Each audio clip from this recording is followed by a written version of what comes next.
Hello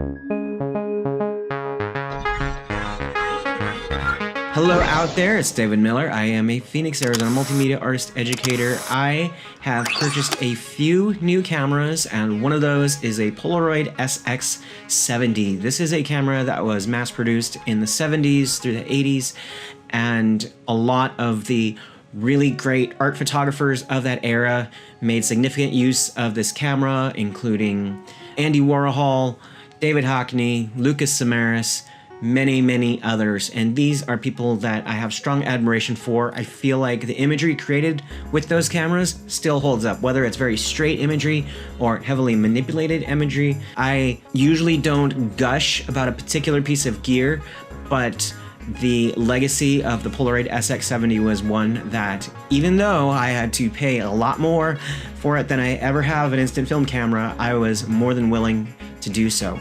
Polaroid has been refurbishing these old cameras and selling them. They run about $3.99 a pop. They have completely new parts on the inside. And when you get the camera, you find that the pictures are not coming out perfect. There's a couple things about the Polaroid SX-70 that we have to address. Number one is that it shoots a type of film that is ISO 160, which is not useful when you are shooting indoors. ISO 160 is essentially daylight film, and that cuts out 12 hours of your day and the majority of the places where you might want to shoot. But you can't let that stop you. So one of the great accessories that's available is the Mint Flash Bar. This is a flash that you attach. It costs about 70 bucks. And it has two colored filters that you can place over the flash. They are magnetic and hold in place. It runs on two AAA batteries, which are included, and it attaches right on top of your Polaroid SX-70, easy peasy. Now, my first set of images that came out of this camera had a significantly reddish orange cast to them. And I'm not sure exactly if that's the film formula, if it's just the particular pack of film that I got, but it is a known issue with SX-70 film. So I also purchased another mint accessory, and that is this set of filters. It has a blue filter, it has a couple other colors, but the blue filter attached takes care of that red cast, gets you closer to real life colors. One of the other filters included in the mint set is a neutral density filter, which allows you to use Polaroid 600 film, which is rated at 640 ISO versus the SX-70's 160 ISO. If you try and use the Polaroid 600 film without this neutral density filter, you are going to end up with something that is extremely overexposed. And if terms like ISO and neutral density filter are new or unfamiliar to you, just think of it as putting sunglasses on your camera. At this point, you might say to yourself, what if I want to shoot color film with a color correcting filter and it happens to be Polaroid 600 film, which needs the neutral density filter? In a case like this, you're really only able to use one filter at a time on your camera, so you would have to utilize a neutral density filter on your film pack. Polaroid sells these in 2 packs. They come pretty cheap. You slide it on top of the film pack before you insert it into the camera, and when the dark slide pops out, your neutral density filter stays in, and it tones down the amount of light that reaches your 600 film. Since I got my SX-70, I found that these 3 accessories are kind of a must if you want to get the most out of your camera.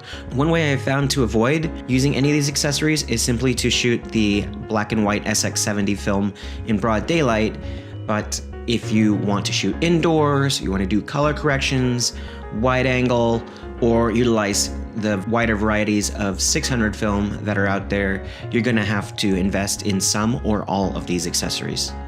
Now at this point, you might say to yourself, well, if it costs so much and you have all these add-ons, what is the point of shooting with the SX-70? The main reason to shoot with it is an SLR Polaroid camera, which means that what you see is what you get. The light that passes through the lens bounces through a mirror and comes through a viewfinder, and much like a DSLR, much like a 35mm SLR, much like a medium format camera, you can actually compose within the viewfinder.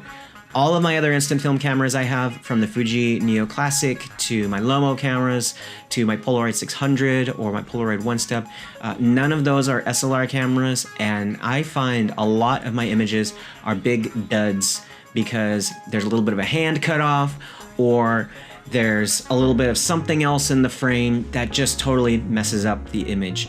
And when I can completely compose within the camera and I can focus on particular objects, then I'm way more likely to get the photos that I'm happy with.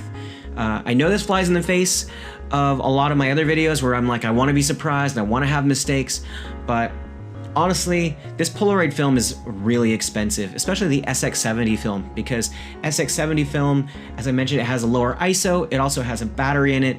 That means you can't shoot the cheaper Polaroid film, you have to get this stuff that is essentially $18, $19 for 8 images. I don't want to have a lot of mess ups when I am shooting this material. The other great thing about this particular camera is it compacts, it folds up, and that's a big deal to me. I have been struggling. The more instant film cameras I get, the less space in my backpack I have, and a lot of these cameras, from the Polaroid 600 to the Lomo Instant Wide, are really big and bulky, and if I take one of those things, then I have to ditch a lot of other gear that I might want to take.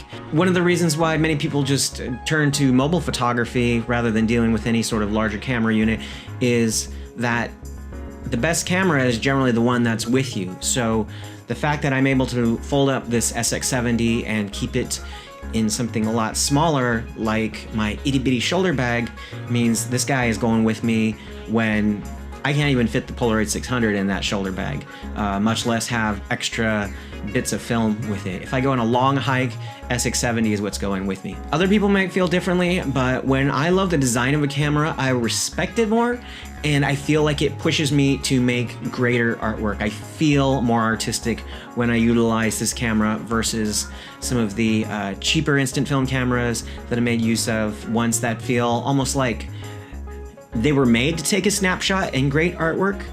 Of course, I could be fooling myself, but you know what? A lot of what we do in our creative lives is about fooling ourselves and motivating ourselves. I am so happy I got the SX-70. I wouldn't bat an eye thinking about spending the money on the accessories or the camera. And the pictures that have been coming out of it, even though they have some minor flaws because I've been getting the accessories, these are being corrected in the new work. I'll show you more of that in my model instant film series, but in the meantime, check out the SX-70 if you get a chance to just play with it.